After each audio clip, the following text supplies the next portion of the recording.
I think to myself, what a wonderful world.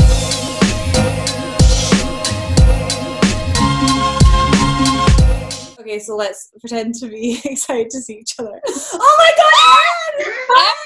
Hi! Oh my gosh, hi! Actually, we can tell our viewers we were just talking like 10 minutes before, so don't worry. Yeah, this is fake. And Erin, thank you so much for coming on Mug Time to talk about mental health. I hope you brought your little muggy mug. Yes, what have you brought I today? did.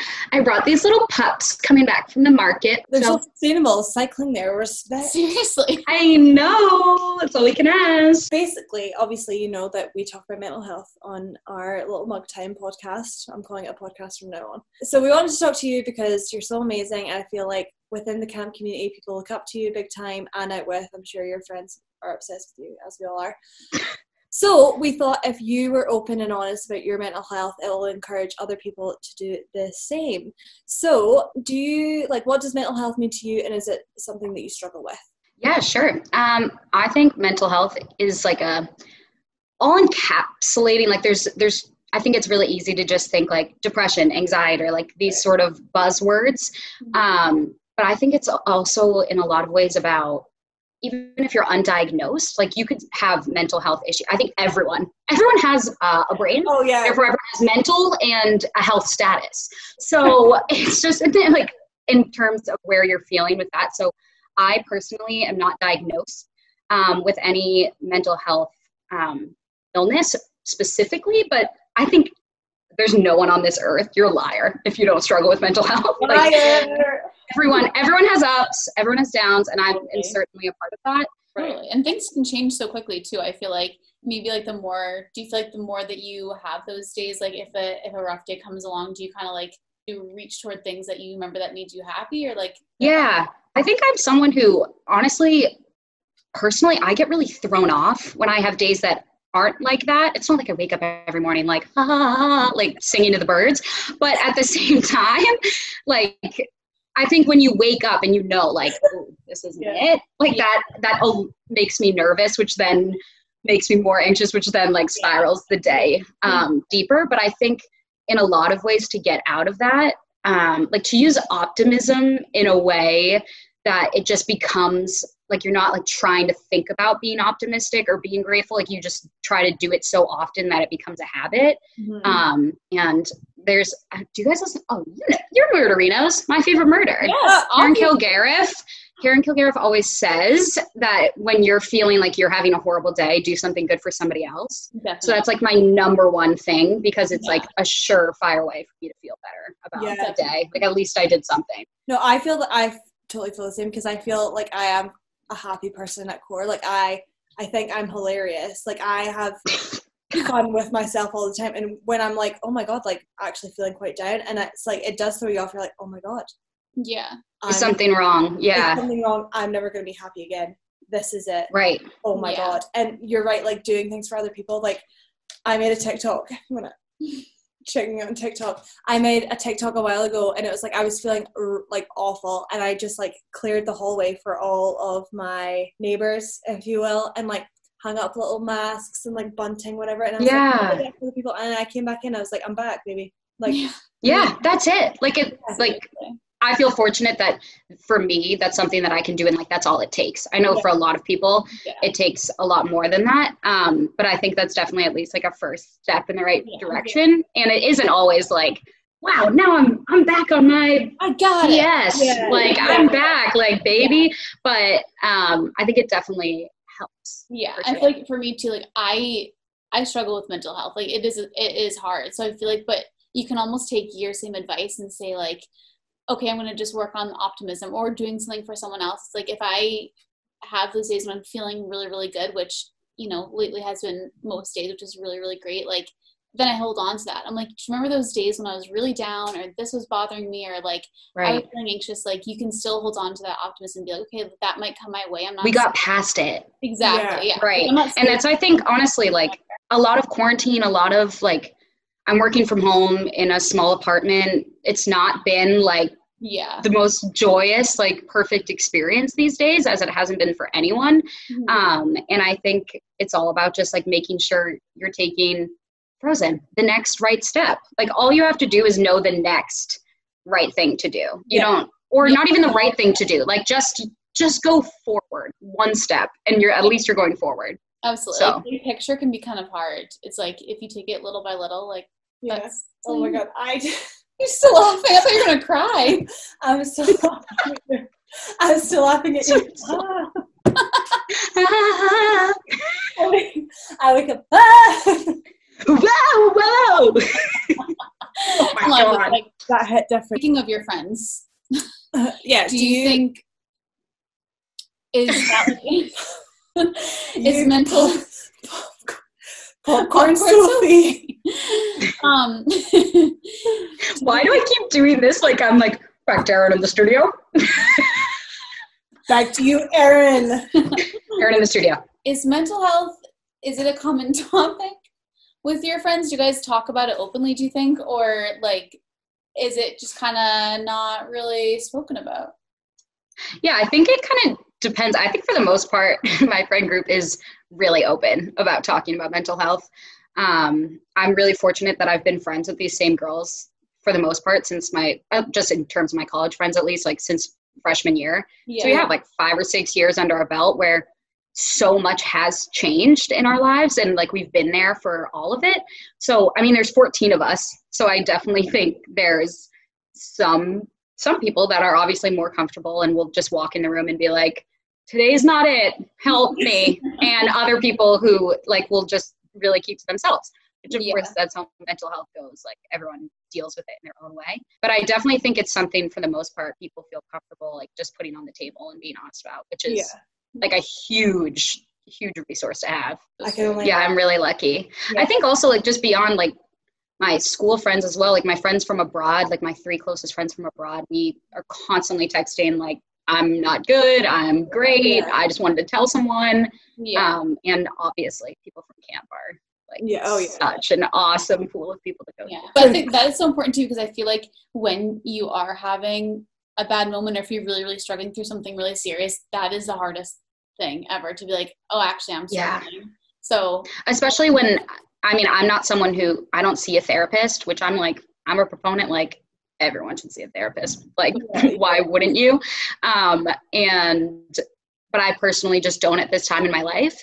But I think like when you don't have a licensed person to go to and talk about those things, to know that you have people that will like be confidants and, you know, take what you're saying seriously. And that can work for a long time. Like, I used you as a therapist 4 years, and that was fine because you're a really great friend. But yeah, sometimes like it's fine to need help. I'm the same. Like, I don't see a therapist right now. I would love to. I would love to see what she could, you know what I'm saying? Like, yeah, me too. Like, and I think I'm going to pay, someone's going to sit there and listen to all my problems and give me viable advice. Like, was I right in this situation? Where do I sign? And I think, especially in the UK, shout out to my UK people, there's not a lot of talk about, like, if you see a therapist, it's like, I see a therapist. It's like, you know, it's like, what, who said that? Like, it's not a thing that we talk about openly. So it's just like, and I think we need to, because seeing a therapist, I would honestly love to. I'm quoting my best friend from home in the first grade. She would be like, Mom, I want to see a therapist. She's like, for what reason? And she's like, everyone should. Like, she's been the one who's always said that. And I'm like, that was a great mentality to like grow up alongside. So 100% respect. It's weird though, because I feel like that was like my family upbringing in a way. It's like nothing was ever off the table, like just talk about it. But like I just hate bringing stuff like that up to my parents. Like, I hated asking to see a therapist. I hated telling Mom that I had my period. I hated telling them that I had a boyfriend. Like, no, thank you. I would rather die. Right. You know, which I think is totally relatable too. And I feel also lucky. Like, I think my family would be really receptive to that as well. But it's still like a vulnerable thing, because especially when you aren't feeling well, your brain is going to tell you, like, if you tell someone you need a therapist, they're going to think that you're like off your rocker. And it's like, no, shut up. No one's going to think that. And oftentimes, like, your family are, I wouldn't say part of the problem, but they're involved. So sometimes you need that third party to you need that third party advice. Like, your parents are so emotionally involved in your life and they want the best for you. And sometimes they give you advice that is the right thing to do, quote unquote, right thing to do, but maybe it's not the right thing for you. But so having that third party, things you hadn't even thought of. just to like bounce your ideas off of, and just to someone to say, you know, you're not crazy, you're just validation. Yeah. Maybe I'll look into one of those. It's like after I'm like hyping it up, I'm like, oh, what kind of hypocrite am I sitting here like, and I just don't have one. Therapy. Get a therapist. I don't have one, but get one. I want one. Pre-game and just we go to therapy, we hit the bar. 100%. You know what I'm saying? And my armpits are sweaty. Yeah, no, same. I always. Me too. Always constant. I'm constantly sweating. Yeah, I'm also like, I feel like I'm just like a little hyped up. So when you're having a down day, we kind of touched on this before, but what are your go-to ways to relieve stresses, anxieties? What's your thing? Yeah. Journaling has always been my thing. I discovered that maybe like 5 years ago, and it's something that, you know, when I'm in a stage of feeling really down, I have to do consistently. And I know like I'm not in the mood, but I buy myself like a really nice journal and really nice pens and stuff, so that when I am feeling down, it's like, oh, at least like it's nice. So I'll do it. I'll make myself do it. And I always feel like a million times better. How is it reading it back? Because I used to journal a lot when I was younger, but it was like when I was like a baby basically, but doing it. I'm kind of apprehensive because like is it nice? Not nice. I don't know what the adjective is. Yeah. Weird to read back on like a difficult time that you were having, or is it quite therapeutic and be like, oh, I got through that? I think it could differ person to person, but I find it to be really therapeutic. Yeah. And I'm the type of person who my thoughts anyways, like a thought comes to my brain, it's out my mouth. Like everything is so moving up here. Yeah. So I think it really helps me when I'm feeling especially jumbled to like, if I can put this down on paper, then it makes sense because I formed it into a sentence. It's on a page. Right. And it's out there, and to be able to look back and read about a tough time that I had. And sometimes it's like a tough time that I had, but when looking back, I'm like, oh, like, I mean, not to downplay it, but I'm like, oh, that was fine. Like, come on, which is kind of nice. Yeah. So then the next time you're feeling like that, it's like you have the potential to look back and be like, I could potentially look back on this and think that it actually wasn't as big of a deal as it felt like. You can use it in real time. Like, I just saw a meme. Totally. These two, like, I don't know, is hums the right word? And one of them was like, what, like, the problem looks like before you do it. And then it's like, what it actually is. Just, yes. Someone we all follow must post to that. But it's really nice. And I feel like I'm someone who I sometimes I'll make like lists. Like I don't just journal in one way. Like I just will scribble down thoughts or whatever.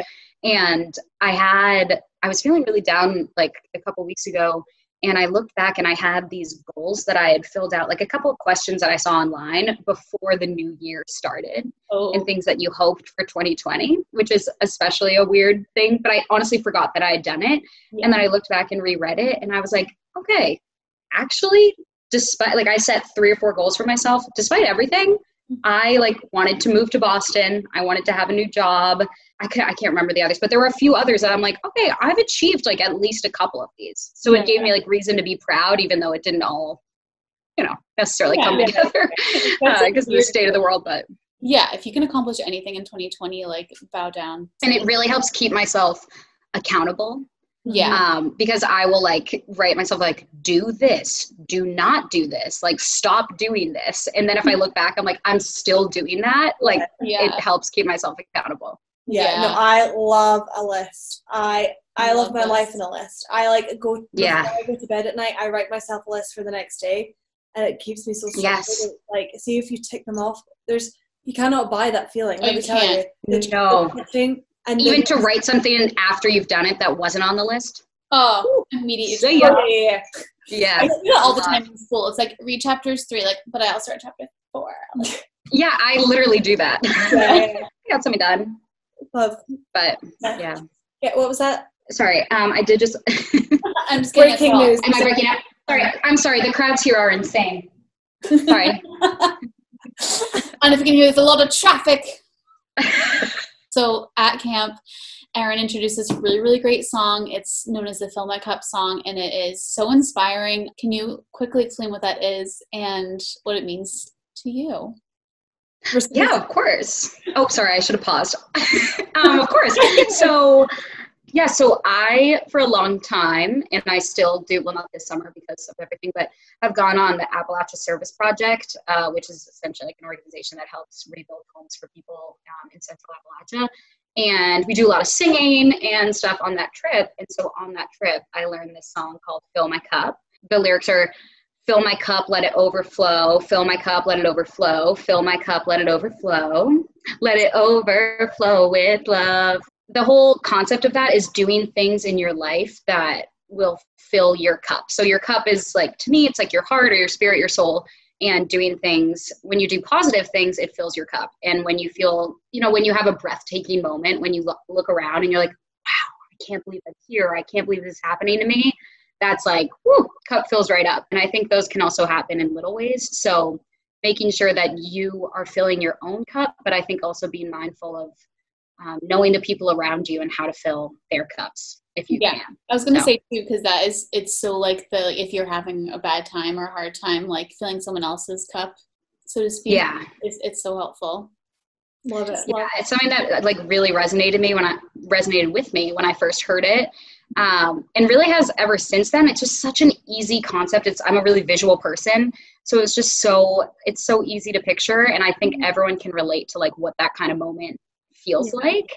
And when you feel like warm from the inside out, like that's your cup being full. So why wouldn't we try to make that like all you can ask in life is that your cup is full? One bad thing said about you or one negative experience can drag you down so quickly, and like that's why it takes so many more positive words or like positive interactions and experiences to like counteract that. So you need to like constantly be thinking of like, how can I better others or like better myself, like, because it's so hard to build it back up the other way. I think I've found too, like, since like I'm out of school and like in the quote unquote real world and everything, it's really easy to fall into a routine, which is of course a good thing in some ways, but in a lot of ways you can kind of just get caught up in the monotony of like, I just go on my commute, I do this walk, I do this or that, like every day I eat this for lunch. And I think to just make sure, to me, filling my cup and being mindful about that helps like ground me in where I am in the present, like who's around me, even if you're a stranger, you could be a friend I've never met, like, and just to know like the potential of the spaces around you and like what you're doing, the potential of your day. And it doesn't have to just be like the same thing every day. That's like what Emily was saying to me today. Like I have just been in the house a lot, as you're supposed to be. Like, of course, you're supposed to be taking care of yourself and like quarantining, especially because we went traveling. But like Emily was just saying to me, we just walked literally into town to like return my sweatpants. And she's like, this is kind of what you get from being outside. Like you need to remember that there's like another world out there. Things are still happening. It's not just your four walls and your couch. Like you get so in your head. You get so in your head and you're like, oh my God, this is awful. But see, when you see another person, like, it's kind of like therapeutic and you're like, okay, it's like, I'm not crazy. The world outside. Yeah. I think also like I went abroad, if you didn't know, but I think like when I was abroad, it's very easy to be like, oh my God, my life's a movie. Like, and it felt very main character. And like, of course, I'm always the main character of my own life. But at the same time, it's like really easy to think that when you're traveling or you're doing like more lavish things. And when for the past couple months, we've just been like in our same neighborhoods, it's really hard to be like, ooh, like my neighbor is bringing out their trash. Like, how gorgeous. Like, So at the end of all of our episodes, we cheers to something. So something that's important to you or something that you've just been thinking about. So what would you like to cheers to today, Erin? Cheers to everyone filling your cup or your mug, whatever it is, every day. Yay! Cheers! And Erin, thank you so much. We love you so much. We value your love you more. Your love so much, and we'll talk to you soon. Yes. Bye. Bye. Oh, fill my cup, let it overflow. Oh, fill my cup, let it overflow. Oh, fill my cup, let it overflow with love.